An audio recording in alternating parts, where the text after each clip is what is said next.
Now I have a special guest in the house with me. Eku Edewo, how you doing? I'm good, hey. These are your lips, they are distracting me. I can't They're a little too red. I always say what your sets. How you doing? I'm good, I'm good. good. To see you. It's Happy New Year. Happy New Year. Yeah, it was a good year last year, so yeah. Hope for an even better year this year. You said it's a very good year. It actually was a good year. You were on TV doing your presenting. You have 2 shows now on TV? Yes, I do. There's 53 Extra, which is the Mnet lifestyle show, which people are obviously familiar with me with. And also, I used to do a show on AIT. Which is like a countdown it's sort Pepsi. Of musical it's show? A Pepsi production. It's a Pepsi music countdown show.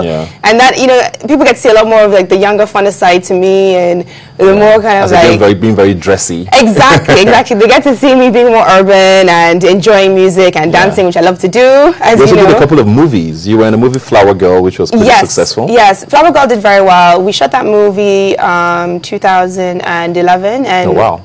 Not 11, no, 2012. 2012, and it was released last year.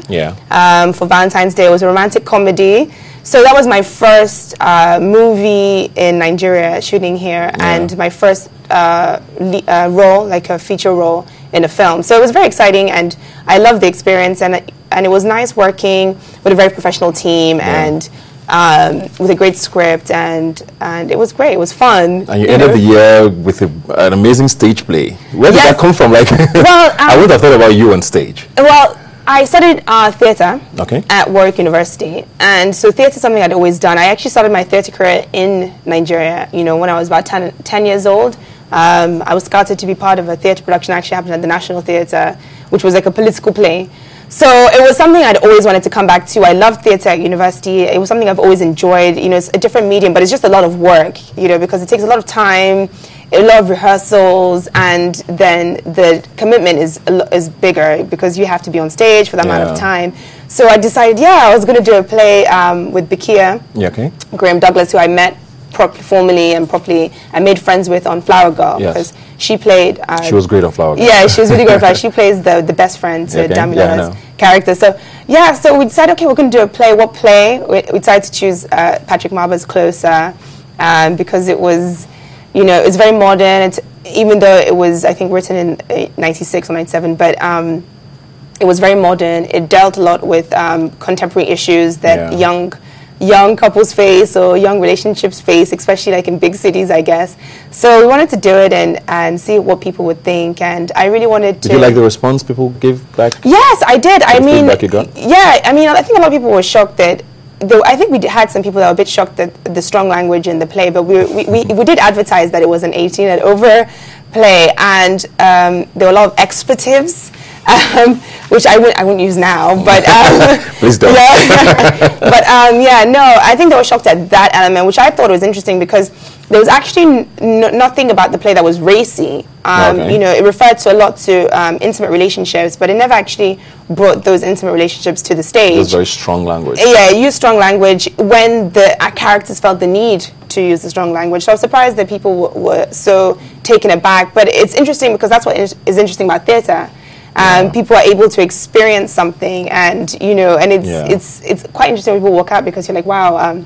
It helps you gauge, what the social, what people socially feel is appropriate and not. Or not, And not, Interesting. Actor, TV presenter, but you have your roots in modeling. You were a finalist, I think, on Britain's Got Talent.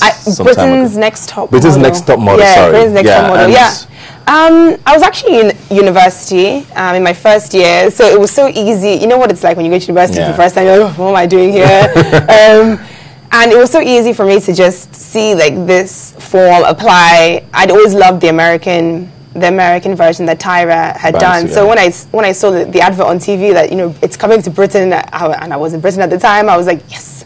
So I applied. I didn't think I'd hear anything back. So I was really shocked that I got called back for a callback, and the next thing I was on the show and living that reality experience. It was interesting. It was very much a show. It's very much entertainment. I think a lot of people find that. They think that those modeling shows are really just about modeling, but they're not. They're also about entertainment, and I found that challenging because there was a lot of, they encourage you a lot to sort of engage a lot more with your contestants, whether it's negative or positive, and that aspect I found a little bit, oh, okay, I don't really want to talk to her about this issue I have with her. But having to live with strangers and all of that. You know, I mean, that wasn't hard. I went to an all-female boarding school, so being in a house with, you know, all girls was not the tough part. The tough part was, not feeling like you had any control, because you couldn't read, you couldn't watch TV, you weren't allowed out of the house. You had a 1-minute phone call once a week. That part is hard, like not being able to take yourself away from that experience. You had to always be in it, you know, like, I'm here and I'm competing and there's nothing else to do. Do you miss modeling though? That sort of, I mean, I know you do a bit of it here and there, but not necessarily. I think modeling is actually very hard. It's a very hard industry. It's a very hard industry to crack. It requires a lot of commitment, and also you have to have a lot of heart to do it, because there's so much more rejection in modeling, and I feel like it's totally based on how you look. Sometimes they say personality comes into it, which it does. It's better to work with someone who's easy to work with, but really it's down to what you look like. And I think dealing with that is very hard. And, you know, so I wouldn't say that I miss that aspect of modeling. And I wouldn't really say that I ever really put myself in it that much that I felt all that. I sort of, when I went back to university, I knew that I wanted to go into film, I wanted to go into theatre. So it was never something I wanted to pursue as a full-time career. So would you say, I mean, does that mean acting is your favorite of the three?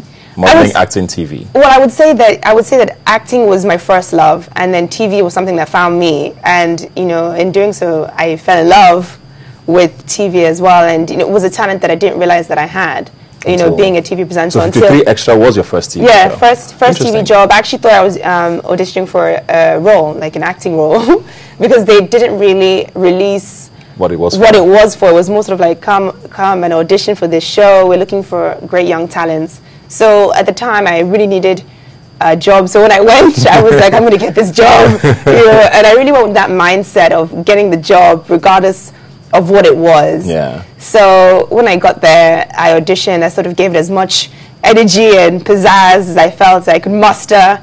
And so when I heard back that you got it, I was over the moon. It was amazing. I felt like, you know, people tell you it's so hard to get your first job, and I was like, here I am, I'm getting my first job, you know. And it's been, what, 3-4 years now since that happened? It's 4 years this year, I think. It's 4 years this year. Now, you started off hosting that show with Dolakbo, yes, who's moved on now to Moments with Mo. We did hear a lot of rumors back then that you guys were not friends. Yeah. That it was just an on-screen sort of, oh, hi, welcome to da-da-da, and off-air, you guys were not close at all. How was that true, and was it tough to work with her? No, that wasn't true. Like, we were friends, and, you know, when we met on the show, you know, we met formally on the show, and we had a lot of bonding time together, because we shared a trip to South Africa, and we spent so much time and became friends. I just think that when we were first on the show, we were able to spend a lot more time with each other, because we were almost all we had in this environment. We were going through the same sort of things.